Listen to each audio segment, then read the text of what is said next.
ولی عہد دکن میر عثمان علی خاں کی عمر اس وقت 6 سال تھی۔ وہ اپنے والد نظام حیدرآباد دکن میر محبوب علی خاں کے ساتھ بازار میں کھڑے محرم کا جلوس دیکھ رہے تھے۔ ان کے ساتھ یمین السلطنت مہاراجہ سرکشن پرشاد کے علاوہ دیگر اراکین سلطنت اور درباری بھی موجود تھے۔ قریب ہی ایک غریب سا 5 سال کا بچہ بھی بلبل لیے کھڑا تھا۔ شمیر عثمان علی خاں نے بلبل دیکھتے ہی اپنے جلیل المرتبت والد سے فرمائش کی کہ یہ پرندہ ہمیں دے دیجیے۔ چنانچہ نظام نے اس لڑکے کو اپنے پاس بلایا اور اس سے بلبل مانگا تو اس نے دینے سے انکار کر دیا۔ اعلی حضرت نظام نے اسے 100 روپے کا لالچ دیا، مگر بچہ پھر بھی نہ مانا۔ نظام نے اس کی قیمت دوگنی یعنی 200 روپے کر دی، لیکن وہ بچہ اسے فروخت کرنے پر تیار نہ ہوا۔ آخر بڑھتے بڑھتے یہ سودا 10,000 روپے کی گراں قدر رقم تک جا پہنچا، مگر اس غریب بچے نے، جس کے دل میں 10,000 تو کجا دنیا کی بادشاہت بھی نہیں تھی، اس خطیر رقم کے عوض بھی بلبل سے جدائی پسند نہ کی۔ یہ ایک عجیب لمحہ تھا، ایک طرف ولی عہد سلطنت کی دل شکنی کا خیال اور دوسری طرف ایک معمولی فرد کے دلی جذبات کا احترام پیش نظر تھا۔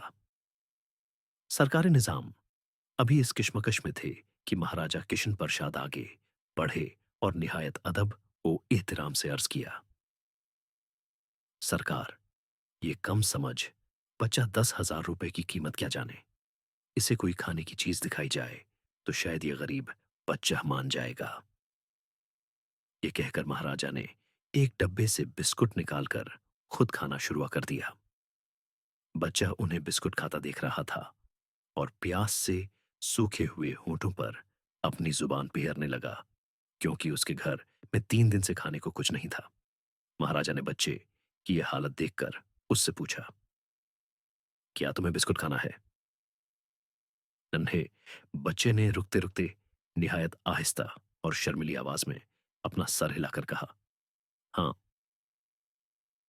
مہاراجہ جیسے ایک سیاست دان نے اپنی خداداد ذہانت کے باعث ایک ایسے مسئلہ کو حل کر لیا جسے حل کرنے کے لیے قاضی الحاجات کی تدبیر بھی عاجز تھی۔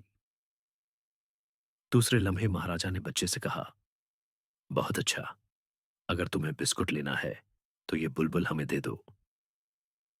ننھے بچے نے محبت بھری نظروں سے بلبل کی چمکتی ہوئی آنکھوں اور خوبصورت پروں کو دیکھا۔ اس کے دل کی دھڑکن تیز ہو گئی۔ پھر اس نے نگاہ اٹھا کر مہاراجہ کشن پرشاد کے ہاتھ کی طرف دیکھا، جس کی 2 انگلیوں میں ایک لذیذ بسکٹ تھا۔ بچے کا چہرہ تمتما اٹھا۔